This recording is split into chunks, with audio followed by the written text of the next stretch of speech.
دو لوگوں نے کاروبار کیا مل کے، ایک بوڑھا شخص تھا اور ایک نوجوان تھا۔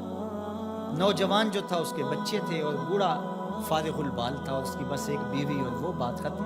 آج کل تو جو معاشیات کے ماہرین ہیں وہ سبق یہ دیتے ہیں کہ کسی سے مل کے کاروبار نہ کرنا، تھوڑا کر لینا، مل کے نہ کرنا۔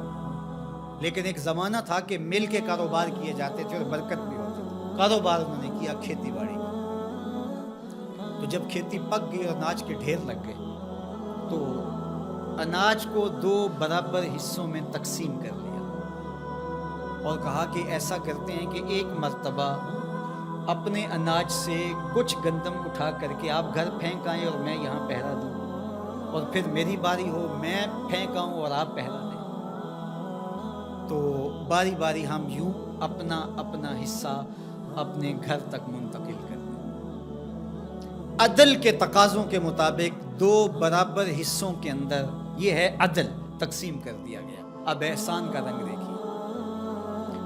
جب بوڑھا شخص گٹھڑی اٹھائے، اپنے حصے کی گندم سے، غلے سے کچھ حصہ اٹھا کے گھر چھوڑنے گیا تو جوان نے سوچا میں تو جوان ہوں، میرا غلہ سال سے پہلے ختم بھی ہو جائے گا تو مزدوری کر کے بچوں کا پیٹ پال لوں گا، لیکن بوڑھا کیا کرے گا؟ اس نے اپنے حصے سے تھوڑا سا حصہ اس کی جانب اور کر دیا۔ یہ ہے احساس، یہ ہے احسان۔ خیر، اب بوڑھا بیٹھا اور یہ کوئی تھوڑا سا سامان اٹھا کر کے اپنے گھر منتقل کرنے گیا تو بوڑھے نے سوچا ہم تو دو گھر کے فرد ہیں، ہم تو جیسے بھی گزر اوقات کر لیں گے، اس کا غلہ اگر سال سے پہلے ختم ہو گیا، چھوٹے چھوٹے اس کے بچے ہیں، یہ کیا کرے گا؟ اس نے اپنے ڈھیر سے تھوڑا سا سرکا کے اس کی جانب کر دیا۔ اب ایک پھیرا وہ لے کے جاتا، ایک پھیرا یہ لے کے جاتا۔ جب وہ جاتا تو یہ اپنی جانب سے ادھر کر دیتا، جب وہ جاتا تو وہ اپنی جانب سے ادھر کر دیتا۔ دونوں کے گھر بھر گئے لیکن غلے کے ڈھیر بھی ختم نہیں ہوئے۔ یہ ہے احسان۔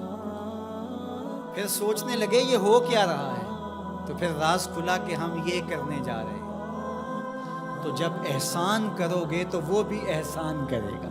تم اس سے بڑے سخی تو نہیں ہو، لیکن آج کیا ہوتا ہے؟ آج اگر دو اکٹھے مل کے کاروبار کر لیں تو بابا جائے گا تو جوان ادھر سے کر لے گا، اور جوان جائے گا تو بابا جی کہیں گے تھوڑا سا میں ادھر سے کر لوں، تو دونوں کے گھر بھی خالی رہیں گے اور غلے کے ڈھیر بھی جلدی چٹکی میں ختم ہو جائیں گے۔